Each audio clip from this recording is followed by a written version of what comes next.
آنکھوں سنتے کانوں کو افشین اشیر کا السلام علیکم۔ 8 فروری 2025 بروز ہفتہ۔ امید کرتی ہوں آپ سب جہاں بھی ہوں گے خوش و خرم ہوں گے، پرسکون ہوں گے۔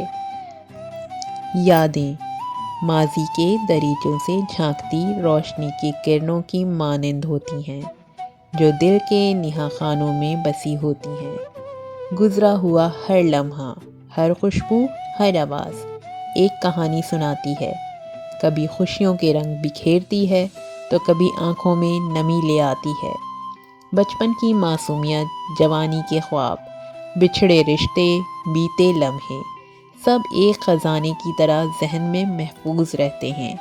یہ باتیں، یہ یادیں کبھی ایک ہلکی سی مسکراہٹ بن کر چہرے پہ نمودار ہوتی ہیں اور کبھی ایک آہ کی صورت میں دل میں اتر جاتی ہیں، مگر ان کی موجودگی ہمیشہ روح کو ایک منفرد گرماہٹ بخشتی ہے۔ بچپن، جوانی، بڑھاپا انسانی زندگی کے 3 اہم ادوار ہوتے ہیں۔ بچپن سب سے سنہری دور ہوتا ہے۔ اس کی حسین یادیں تاعمر ہمارے دل و دماغ کے نہا خانوں میں جگمگاتی رہتی ہیں۔ میرے آج کے پروگرام کا انتخاب نیّر طابہ کی لکھی ہوئی یہ خوبصورت سی تحریر آپ کے سامنے پیش کرنے جا رہی ہوں۔ آئیے چلتے ہیں اپنی تحریر کی جانب۔ چابیوں کا گچھا ہاتھ میں لیے وہ گہری سوچ میں تھی۔ ہر چابی پر کمرے کا نام کندہ تھا۔ کوئی سوچ کر پہلے کمرے کا تالا کھولا۔ بلب کی مدھم سی روشنی میں منظر اتنا واضح نہیں تھا، لیکن دیکھنا مشکل بھی نہیں تھا۔ الماریوں کا پینٹ جا بجا اکھڑ چکا تھا اور چھوٹی سی چٹخنی پر زنگ کے ہلکے ہلکے آثار تھے۔ الماری کے رنگین شیشوں سے مختلف سائز کے خوبصورت ڈبے سلیقے سے رکھے دکھائی دے رہے تھے۔ اس نے یاد کا ایک ڈبہ کھولا۔ وہ ہاتھ میں ڈنڈا تھامے مس بنی ہوئی تھی اور نادیدہ شاگردوں کو پڑھا رہی تھی۔ ساتھ والے ڈبے کو کھولا تو بھائی چوٹی کھینچ کر بھاگتا دکھائی دیا۔ میں امی کو بتاتی ہوں، اس نے دھمکی دی، لیکن بھائی کی محبت آڑے آ گئی۔ پاس ہی ایک اور ڈبہ کھولا تو دیکھا کہ امی بھاگم بھاگ پورے گھر کا کام نپٹا کر اسے پڑھانے بیٹھی تھیں۔ ابا آئے تو اس نے چپل لا کر ابا کے پاؤں کے آگے رکھ دیے۔ ان کے ہاتھ میں شربت کا گلاس پکڑا کر احتیاط سے ڈبہ بند کیا اور پیچھے سرکا دیا۔ یادوں کے خانے میں ایک ڈبہ باقیوں سے زیادہ پیارا تھا۔ گہرے نیلے رنگ کے مخمل پر جا بجا فیروزہ اور زمرد جڑا تھا۔ ڈبہ کھولا تو نانی کے گھر کے مناظر واضح دکھائی دیے۔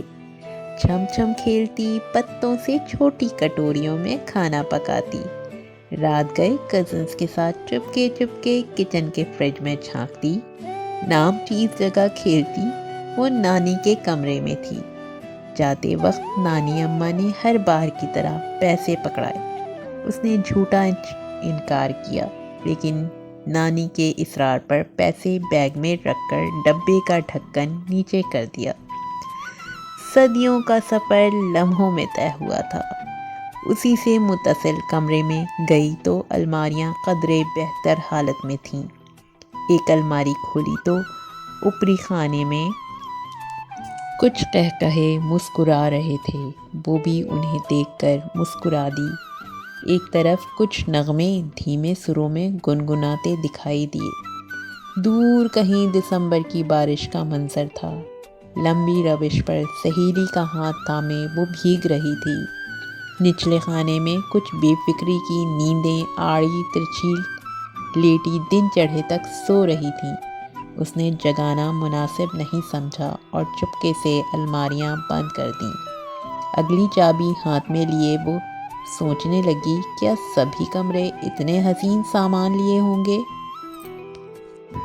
آخر میں چند اشعار کے ساتھ اجازت چاہوں گی۔ اپنا بہت سارا خیال رکھیے گا۔ میرے چینل کو سبسکرائب کیجیے گا، پروگرام کو زیادہ سے زیادہ لائک کیے گا، شیئر کیجیے گا۔